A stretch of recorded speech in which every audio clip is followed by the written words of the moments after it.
안녕 친구들 반갑습니다. 오랜만이에요. 자, 오늘은 93쪽 현대시 7강 김광섭의 성북동 비둘기로 들어가 보겠습니다.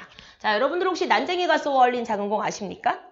네네네. 그래서 이런 작품과 굉장히 유사하게 보시면 되는 거예요. 자, 그러면 선생님 왜 성북동 비둘기가 자기 집을 잃고 떠날 수밖에 없는 처지 아니에요?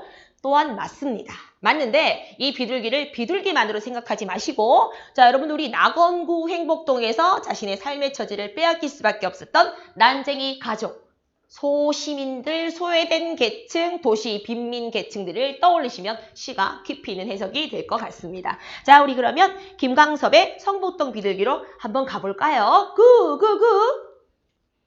비둘기라서 한번 물어봤어요. 자, 이제 들어가 보겠습니다. 자, 가시. 성북동 산에 번지가 새로 생기면서 자, 여기서 번지는 좋은 번지가 아니에요. 자, 번지 세모 쳐주고 번지.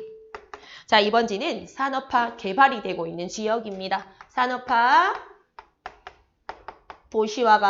산업화와 도시화 개발이 진행되고 있는 도시화 개발이 진행되고 있는 번지를 말하는 겁니다. 자, 그리고 이 번지는 새로 개발된 인간 중심의 지역이에요. 인간 중심의 지역입니다. 자, 발전된 번지가 새로 생기면서 본래 살고 있었던 성북동 비둘기만이 번지가 사라졌다. 자, 밑에 나와 있는 번지라고 완전 다르겠죠? 번지. 우리가 앞에 나와 있는 번지를 부정으로 적었으니까 이번 번지는 동그라미 한번 쳐보죠. 번지. 자, 원래 있었던 자연적 공간입니다. 자연적 공간입니다. 즉, 성북동 비둘기가 살고 있었던 곳이기 때문에 우리 비둘기가 연상하고 있는 상징성, 평화로웠던 곳이겠죠. 그죠? 자, 그래서 우리는 여기를 순수, 그리고 평화. 순수하고 평화로웠던 자, 공간이자 그리고 인간과 자연이 공존했던 곳입니다. 자, 인간과 자연이 공존했던, 즉 자연만 있었던 곳은 또 아니라는 거예요. 인간과 자연이 공존했던 곳인데 이곳은 아니죠. 인간 중심 지역이다라는 겁니다. 그래서 이 두 가지의 번지가 완전 차이가 나는 단어라고 여러분들이 보셔야 돼요. 번지가 없어져 버렸다. 새벽부터 돌을 깨는 산울림에 떨다가 자, 돌 깨버리는 산울림입니다. 청각적으로 도시개발을 비유하고 있는 겁니다. 도시개발이자 자, 돌 깨는 산울림은 안 좋은 거예요. 도시개발이자 또 문명의 폭력성을 말하는 거예요. 문명의 폭력성을 비유해 주는 겁니다. 도시개발이자 문명의 폭력성, 돌 깨는 산울림에 떨다가 가슴에 금이 가버렸다. 자, 여기서 가슴에 금이 갔다는 성북동 산 혹은 비둘기들의 가슴에 금이 갔다 이런 뜻이거든요. 자, 아픔. 도시화의 아픔을 말하는 거죠. 도시화의 아픔. 가슴에 금이 갔다. 그래도 성북동 비둘기는 자, 우리 지금부터 얘들아 이 비둘기를 이제 비둘기에 국한하지 말도록 하자. 아까 선생님이 도입 단계에서 난소공을 얘기를 했었죠. 그러면 이 비둘기는 자, 줄 꺼주시고 첫 번째는 이 비둘기는 네, 자연으로 볼 수가 있습니다. 자, 1번 비둘기의 의미 자연으로 볼 수가 있습니다. 자, 그 다음에 2번 도시화 때문에 밀린 삶의 터전을 잃게 된 소외계층이라고 볼 수가 있습니다. 자신의 삶의 터전을 잃게 된 소외계층으로 볼 수가 있습니다. 됐죠? 자, 그 다음에 세 번째. 아니, 이게 첫 번째 자연 파괴된 거 알겠어. 두 번째 삶의 터전을 딱 잃은 그 행복동, 낙원구 행복동에 있는 난소공에 있는 그 난쟁이 집안 식구라는 것도 알겠어. 그런데 굳이 그렇지 않더라도 우리도 될 수 있어요. 뭐? 문명에 밀려서 소외된 현대인들로도 볼 수 있다는 거예요. 자, 그래서 문명에 의해 소외된 현대인도 된다는 거죠. 물질 문명 때문에 무시당하고 있는 소시민 뺏긴 그 사람들뿐만 아니고 우리들도 볼 수가 있다는 거야. 사실 있잖아. 기계를 더 믿죠. 요즘은. 기계와 계산기를 더 믿고 우리들의 암산은 별로 믿지 않잖아. 자동차도 선생님 요즘 자주 쓰는 게 자율주행이거든요. 그래서 뭐 맞춰놓으면은 크루즈 컨트리라고 그래서 맞춰놓으면은 이제 기계가 정말로 정교하게 운전을 굉장히 잘해요. 차선도 지가 알아서 딱 보고서 중간 차선으로 가고 뭐 조금 있으면 선생님한테 다시 핸들을 잡으라고 신호가 오는데 사실 나보다 더 얘가 정확한 것 같긴 해요. 근데 이렇게 기계를 사람들이 더 믿고 있다는 거죠. 나의 운전보다는. 그죠? 자, 이것처럼 세 가지로 우리가 볼 수가 있습니다. 단지 1번, 2번 두 가지로 보지 말고 세 번째도 같이 보시는 게 맞습니다. 가슴에 금이 갔다. 그래도 성북동 비둘기는 이제 이 세 가지 중에 하나. 하나님의 광장 같은, 이제 이 하나님의 광장은 사랑과 평화를 말하는 겁니다.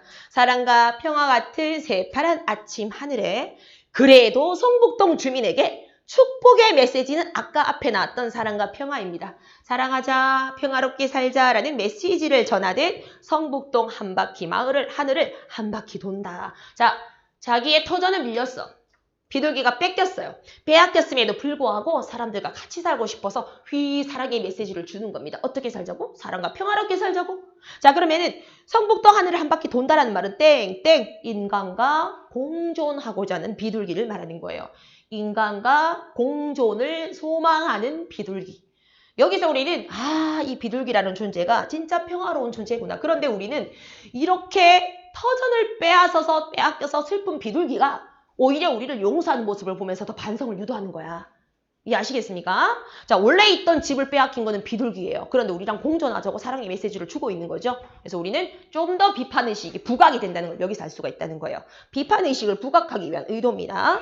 자, 2연 들어갑니다. 성북동 메마른 골짜기에는, 자, 메마른 골짜기예요. 삭막한 문명을 말하는 거죠. 삭막한 문명. 자, 왜? 도시화가 진행되고 있잖아요.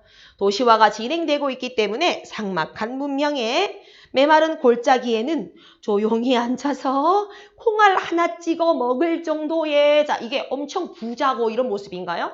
아니죠.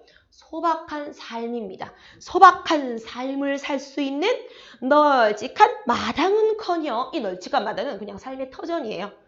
삶의 터전은커녕 가는 데마다 채석장에 포성이 메아리 쿵쿵쾅쾅쾅쾅 메아리 쳐서, 자, 포성이 메아리 친다. 포성 소리잖아요. 그죠? 소리가 메아리 친다. 네, 당연히 환경 파괴의 모습이고 물질 문명 도시화를 말하는 겁니다. 환경 파괴, 물질 문명 도시화입니다. 메아리 쳐서 피난하듯 지붕에 올라서 도시화가 너무 진행이 된 극한 상황입니다. 극한 상황. 아주 극한 상황이에요. 아주 힘겹고 안 좋은 상황입니다. 극한 상황인 지붕에 올라앉아서, 자, 누구가? 비둘기가. 너무 무서우니까 몰려서, 자, 결국 그러니까 원래 주인인 자연이 도시화에 의해서 내몰린 극한 처지를 말하는 거예요. 그죠? 자, 계속 아침 구공탄 굴뚝 연기에서 향수를 느끼고 있습니다. 구공탄 굴뚝 연기는, 자, 앞에 보시고, 구공탄이면은 연탄 만드는 재료 같은 구공탄, 석탄 같은 이런 게잖아. 근데 여기서 얘들이 비둘기가 올라가서 이 냄새, 연탄 냄새? 그죠? 향수를 느낀다는 말은 옛날 사람들에 대한, 인간에 대한 그리움이에요. 자, 그래서 향수는요, 과거 적습니다. 과거 평화, 인간 공존에 대한 그리움이에요. 이거 사람들이 밥 지어 먹었을 때 연탄 때우던 소리인데, 냄새인데, 그래서 과거 평화 혹은 인간 공존 에 대한 그리움이에요. 자, 그러면 구공탄 굴뚝 연기들은 뭐? 서민들의 흔적이에요. 서민의 흔적들. 이런 굴뚝 연기에서 서민들의 흔적, 그리고 또 인간을 그리워하는 곳이겠죠. 인간을 그리워하는 장소입니다. 이곳에서 과거에 대한 그리움을 느끼다가, 자, 산 1번 채석장에 가요. 파괴의 장소예요. 파괴의 장소입니다. 파괴의 장소에 가서, 도시 개발의 장소에 가서, 도로 가서 금방 따낸 돌 온기에 입을 닦습니다. 자, 이게 되게 어려운 부분이죠. 입을 닦는다는 말은 이렇게 입을 댄다는 뜻이거든요. 그리움이란 뜻이에요. 그리움. 자, 그런데 딴지 오래된 돌에 그렇다는 게 아니고 갓 따는 과കം. 방금까지는 얘들이 그냥 돌산이었던 거죠. 근데 이제는 잘라가지고 재료가 됐다는 거죠. 자, 그러면 금방 따낸 돌이라는 말은 갓 파괴된 자연이에요. 돌. 시가 되게 어렵습니다. 내신까지 같이 들어가기 때문에 이렇게까지 공부해야 되는데, 금방 따낸 돌이라는 말은요, 방금까지는 자연의 일부였던 돌입니다. 갓 파괴된 자연입니다. 갓 파괴된 자연에게 가서 어떻게 입을 댄다, 이런 뜻이에요. 그죠? 그러니까 우리도 꽃이 말라서 드라이 플로어가 된 거, 그때가 아니고 방금 팍 꺾은 다음에 방금까지는 어때? 얘가 살아있었던 꽃이겠죠? 어떡해? 이런 모습. 됐죠? 자, 이제 입을 닫습니다. 인간의 문명에 의해서 쫓기고 있는 비둘기의 모습이었습니다. 자, 이제 마지막 예언입니다. 예전에는, 자, 여기서 예전은 아까 우리 신동엽 배시에서 향아, 옛날로 가자. 풍속으로 가자. 그때 옛날과 풍속이죠. 그 옛날 같은 예전이에요. 그죠? 평화로웠던 시대. 평화로웠던 시기인 예전에는 사람을 성자처럼 보고 성스러운 존재로 보고 자, 지금부터 계속 이야기하는 게 바로 공존입니다. 공존입니다. 자연과 인간의 공존입니다.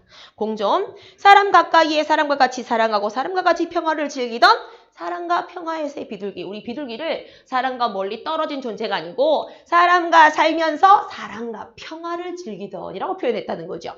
자, 이런 비둘기는요. 자, 아까 비둘기 선생님이 3가지 의미 적었습니다. 이제는 산을 잃고 사람도 잃고 즉 터전도 잃고 공존도 잃고 더군다나 사랑과 평화의 사상까지 낳지 못한다. 자, 왜요? 왜 비둘기가 이제 더 이상 사랑과 평화를 낳지 못하게 된 거죠? 이게 사라졌으니까. 즉, 방금처럼 사랑과 평화의 사상까지는 산업화로 인해 상실된 가치가 된 거예요. 산업화로 인한 상실 가치. 이제는 사랑과 평화라는 단어가 사라졌습니다. 비둘기가 그 메시지를 우리에게 주지 못한다는 겁니다. 왜? 산업화 시대에서 필요한 건 사랑과 평화가 아니거든요. 이겨야 되는 것. 그죠? 승리, 계산, 물질, 소득 이런 게 중요해진 거거든. 더 이상 비둘기는 우리에게 이제 사랑과 평화가 아니다. 왜? 그 단어가 이제 필요 없어지니까. 라는 문명 비판적인 현대시였습니다. 자, 우리가 환경이 파괴되고 산업화가 진행이 된다. 대표적인 시가 뭔가요? 그러면 누구나 사실은 김광섭의 성북동 비둘기를 떠올릴 겁니다. 그래서 상징적인 시기 때문에 여러분들이 잘 알아두시기를 바라겠습니다. 자, 고생하셨습니다. 안녕!